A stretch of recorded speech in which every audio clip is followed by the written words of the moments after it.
अभी एक बंदा है जिसने पॉलिसी ले लिया, 2-3 साल हो गया उसको पॉलिसी लेके, अभी उसका जो क्लेम आया है वो 6,000 क्लेम आया है। ओके, 3 साल हुआ है, तो उसके पास जो बोनस जमा हुआ है वो समझो 5 लाख का बोनस जमा हुआ है। ठीक है।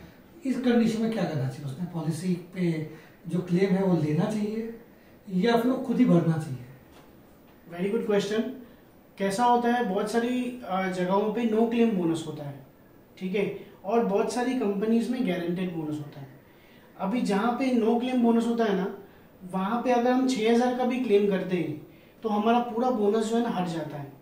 लेकिन जहाँ पे गारंटेड बोनस है वहाँ पे अगर आप 6,000 का भी क्लेम करोगे तो आपको बोनस में कोई इफेक्ट नहीं होगा। जस्ट एक रिसेंटली एग्जाम्पल था कि उन्होंने मुझसे कहा था कि मेरा 6,000 का क्लेम है और मेरा सम एश्योर्ड है 5 लाख और 3 साल हो गए, मेरे को अभी 1.5 लाख का बोनस जमा हुआ है, टोटल 6.5 लाख का पॉलिसी हो चुका है। तो मेरे एडवाइजर ने कहा है अगर ये क्लेम लेगा तो आपका जो पॉलिसी है फिर से 5 लाख का हो जाएगा, 6.5 लाख के बजाय। अगर आप ये क्लेम नहीं लेते हो तो आपका पॉलिसी 6.5 लाख फिर नेक्स्ट ईयर फिर बोनस मिलेगा, तो उसको कहते हैं नो क्लेम बोनस। अगर क्लेम करोगे तो आपको बोनस नहीं मिलता है और अगर आप क्लेम नहीं करोगे तो आपको बोनस मिलता है। वेयरएज जहां पे गारंटेड बोनस है, जैसे मैंने आपको लास्ट वीडियो में बताया था, केयर सुप्रीम के पास गारंटेड बोनस है, जहां पे आपको अगर क्लेम करोगे भी 6,000 का तो हम क्लेम भर के देंगे, लेकिन आपके बोनस में कोई इफेक्ट नहीं रहेगा। आपको नेक्स्ट ईयर भी बोनस मिलेगा और आपका बोनस जो है वो माइनस भी नहीं होगा। और एक सवाल है, काफी इंटरेस्टिंग है। जी बोलिए। कि अगर एक बंदा कोई महीने में 1 सिगरेट पी रहा है, ओके, तो क्या उसको स्मोकर कहलाएंगे और उसके हेल्थ इंश्योरेंस में क्या इफेक्ट गिरेगा? बहुत ही अच्छा क्वेश्चन पूछा। पहली बात तो स्मोकर चाहे 1 सिगरेट पिए या 2 सिगरेट पिए, स्मोकर स्मोकर ही रहेगा, बराबर। और दूसरी चीज, उस पर हेल्थ इंश्योरेंस पे कोई इम्पैक्ट नहीं पड़ता है। कोई अगर 1 सिगरेट पीता है, अगर उस पर कोई हेल्थ इंश्योरेंस पे लोडिंग वगैरह कुछ भी नहीं लगता है, आपको जैसा नॉर्मल पॉलिसी वो आपको मिल जाएगी। हेल्थ के हिसाब से आपने नहीं पीना चाहिए। Smoking is injurious to health. ये लाइफ वाला क्वेश्चन है।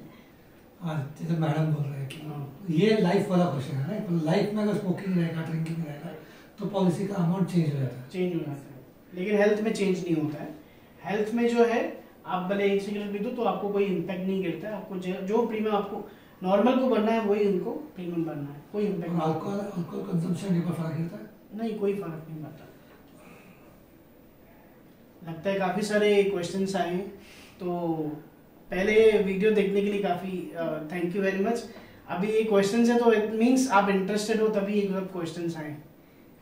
अभी हम लोग बहुत सारे वीडियोस में देखते हैं कि क्लेम सेटलमेंट रेशियो देखो किसी भी कंपनी का, राइट, उसके बाद पॉलिसी लो, ठीक है। तो सबसे पहला सवाल है कि क्लेम सेटलमेंट रेशियो ये कौन डिसाइड करता है? First thing. सेकेंड चीज, क्या इस पे कंपनी फ्रॉड कर सकती है क्लेम सेटलमेंट दिखाने के टाइम पे? तीसरा चीज, क्लेम सेटलमेंट कितना इंपॉर्टेंट है? क्लेम सेटलमेंट रेशियो काफी इंपॉर्टेंट है, ठीक है, लेकिन मैं कहूँगा कि क्लेम्स जो भी रिजेक्ट होते हैं, 2 रीजन की वजह से रिजेक्ट होते हैं। या तो किसी ने ऑलरेडी पीईडी नहीं बताया है, जब at the time of policy लेते समय उन्होंने प्री एग्जिस्टिंग डिजीज, उनको जो बीमारी है वो बताया नहीं है, या तो एजेंट ने लिखा नहीं है, उस वजह से वो क्लेम डिक्लाइन हुआ है। या सेकंड चीज हो सकता है वेटिंग पीरियड उनको पता नहीं है पॉलिसी में, जो भी पॉलिसी में वेटिंग पीरियड है उनको पता नहीं और उन्होंने क्लेम कर दिया तो वो क्लेम डिक्लाइन हुआ due to waiting period. Third चीज जो रहती है वो फ्रॉड, अगर किसी ने फ्रॉड किया तो उस वजह से क्लेम रिजेक्ट हुआ। तो ये 3 चीजें रहती है, बेसिकली क्लेम रिजेक्ट होता है, वरना कोई भी कंपनी का क्लेम रिजेक्ट नहीं होता है अगर ये 3 चीजें आप ध्यान दो तो क्लेम सेटलमेंट रेशियो बहुत इंपॉर्टेंट है हर एक कंपनी वाइज, बिकॉज उससे पता चलता है कि कंपनी जो है कितने क्लेम सेटल करती है, और वो IRDA पोर्टल पे आपको दिखता है कि कौन सी कंपनी का क्लेम सेटलमेंट रेशियो कितना है। अगर आप गूगल पे भी डालोगे IRDA क्लेम सेटलमेंट रेशियो तो आपको हर ईयर का दिख जाता है, इवन क्वार्टर का भी दिख जाता है आपको। जैसे धीरज सर ने बोला कि क्लेम सेटलमेंट के लिए कंपनी को तो क्लेम देना है, कंपनी को रोकने से कुछ मतलब नहीं है कि उसको अपना क्लेम सेटलमेंट दिखाना है, और क्लेम अगर देगा तो ही रिपीट बिजनेस आएगा, नहीं तो आएगा नहीं। जो है वो या तो दूसरा कहीं पे शिफ्ट हो जाएगा, या फिर वो बंद कर देगा इंश्योरेंस के पास, उसका ये भरोसा उठ जाएगा। सही बात। तो जनरली कंपनी देते हैं। इस पर क्या होता है कि हम लोग ही बहुत टाइम पे डिस्क्लोज नहीं करते, या फिर कुछ हमने ऐसे केसेस देखे हैं कि जैसा हमारे साथ ऐसा हुआ है, एक बंदा कोरोना के टाइम पे थोड़ा हाई फीवर आया, घबरा के एडमिट हो गया, उसको डॉक्टर ने भी प्रिस्क्राइब नहीं किया एडमिट होने को, उसको कहीं और मतलब क्या होता है वाइटल्स उसके सब स्टेबल थे, लेकिन सिर्फ घबराया हुआ था इसलिए एडमिट हुआ। उस केसेस में ऑब्वियसली कोई क्लेम देगा नहीं। ये एक इंटरेस्टिंग सवाल है इसकी कि अगर समझो एक बंदे का कंपनी का भी पॉलिसी है और उसने पर्सनल भी पॉलिसी लिया, टॉप अप नहीं है, पर्सनल भी पॉलिसी। अभी जब उसने क्लेम किया था तो कंपनी के पॉलिसी से क्लेम किया, मान लो उसका क्लेम 5 लाख का था, पॉलिसी उसकी 4 लाख की थी, अभी 1 लाख बचा, तो वो 1 लाख क्या वो पर्सनल इससे पे कर सकता है, पर्सनल इस पे क्लेम कर सकता है। अगर उसकी पॉलिसी जो है 5 लाख की है, ठीक है, आप कंपनी की पॉलिसी आपने कहा 4 लाख की और उसने पर्सनल पॉलिसी 5 लाख के लिए 5 लाख के लिए है, क्लेम 5 लाख का है, क्लेम 5 लाख 4 लाख का वो ऑलरेडी क्लेम कर चुका है कंपनी की पॉलिसी से, अभी 1 लाख बच रहा है, वो पर्सनल से क्लेम करवा सकता है 100% करवा सकता है। बिकॉज उसको जो भी पेपर्स दिए हैं उन्होंने मेंशन करना पड़ेगा कि 4 लाख ऑलरेडी सेटल किया है कंपनी की पॉलिसी से, उसके बाद हम यहाँ पे क्लेम करने आए तो 100% उसको क्लेम भर के दिया जाएगा। बट मैं ऐसा सजेस्ट करूंगा कि आप 2 पॉलिसी ना लेके उसके ऊपर आप टॉपअप कराओगे तो आपके पैसे बच जाएंगे।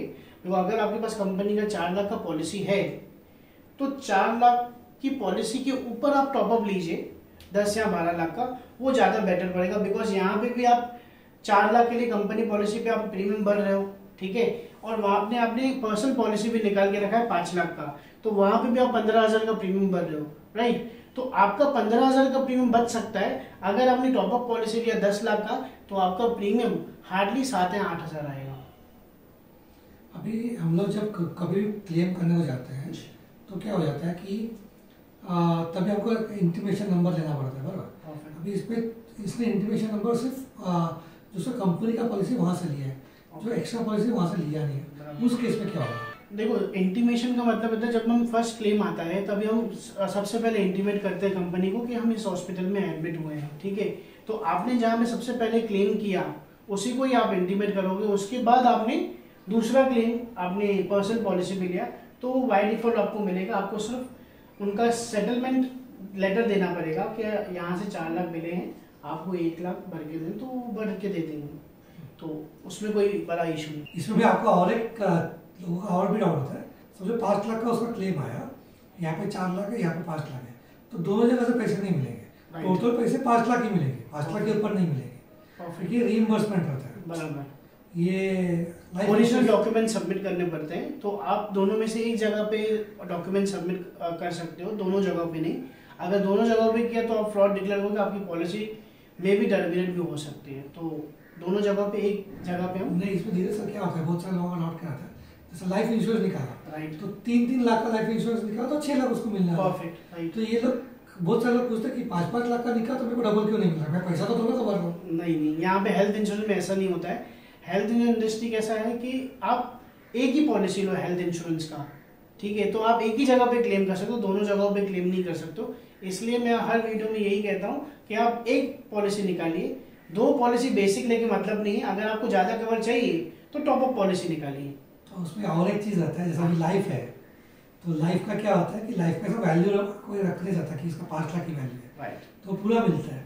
लेकिन इस पर कैसा खर्चा सामने सामने दिख रहा है ना कि 10 लाख का खर्चा हुआ या 5 लाख का खर्चा, तो उतना ही हमेशा रिम्बर्स होता है। तो आपका एक पॉलिसी रहेगा, 10 पॉलिसी रहेगा, तो फाइनल खर्चा जितना हुआ है उतना ही टोटल उतना ही भर के लिया। अभी सब पॉलिसी ले लिया बंदा ने, राइट, क्लाइंट ने पॉलिसी ले लिया, जब क्लेम करने का आता है तब क्या प्रोसेस है, क्या क्या डॉक्यूमेंट देने पड़ते हैं, प्रोसेस क्या है? Okay, very good question. और ये मैं चाहता हूँ बहुत ही इंपॉर्टेंट क्वेश्चन है कि जब भी हम at the time of claim, अभी क्लेम्स 2 तरह के रहते हैं, एक होता है कैशलेस और दूसरा होता है रीएम्बर्समेंट। कैशलेस में तो आपको डायरेक्टली हॉस्पिटल में आपको कार्ड शो करना पड़ता है और आपको क्लेम ऑन द स्पॉट मिल जाता है, विदिन 2 आवर्स में अप्रूवल आ जाता है क्लेम का। अभी मेन चीज़ क्या होता है, रीएम्बर्समेंट। जब भी कोई कैशलेस हॉस्पिटल में नहीं जाते हैं, हम दूसरे किसी हॉस्पिटल में जाते हैं जो कंपनी के हॉस्पिटल्स में नेटवर्क में नहीं है, आप दूसरे हॉस्पिटल में जाते हो, तो सबसे पहले आपको इंटीमेट करना है, आपको फ़ोन करके टोल फ्री नंबर पे इंटीमेशन देना है, ठीक है। सेकंड चीज़ आप क्या कर सकते हो, आप इंटीमेशन जैसे ही आपने दिया, ठीक है, जो भी आपके डॉक्यूमेंट्स हैं, जैसे केयर हेल्थ इंश्योरेंस में एक पोर्टल है, क्लेम जीनी एप्लीकेशन है, कस्टमर को भी वही पोर्टल दिया जाता है जहाँ पे वो अपने डॉक्यूमेंट्स अपलोड करके उनका क्लेम प्रोसेस हो जाता है। अभी क्या क्या डॉक्यूमेंट्स लगते हैं वो मैं आपको बता दूंगा। सबसे पहले आपका डिस्चार्ज कार्ड, ठीक है। सेकंड होता है जो भी आपके बिल्स है, आपने कंसल्टेशन पेपर्स हुए या आपने रिपोर्ट्स जो भी निकाली वो बिल्स हुए, आपकी जो भी मेडिकल्स फार्मेसी के बिल्स हुए वो आप दे सकते हो। उसके बाद आते हैं जो भी आईसीयू इंडोर केस पेपर जो आपको हॉस्पिटल वाले जेरोक्स देते हैं, ओरिजिनल वो खुद के पास रखते हैं, तो आपको वो भी देना बहुत जरूरी होता है उसके साथ साथ। तो ये सब पेपर्स जो है ना देना बहुत जरूरी होता है at the time of claim reimbursement. तो हमारे पास एप्लीकेशन है, आप वो सब डॉक्यूमेंट आप अपलोड करके उसके बाद कैंसिल चेक जिस अकाउंट में आपको पैसे चाहिए वो सबसे पहले इम्पोर्टेंट है देना, तो वो भी आप डॉक्यूमेंट अपलोड करोगे, ठीक है, और आपकी डिटेल डालोगे तो आपको क्लेम मिल जाता है with in 10 to 15 working days. कुछ क्वेरी रहेगा तो फिर उसके जो पेपर्स रहेंगे वो आप सबमिट कर सकते हो। वो फिर सबमिट कर सकते हो।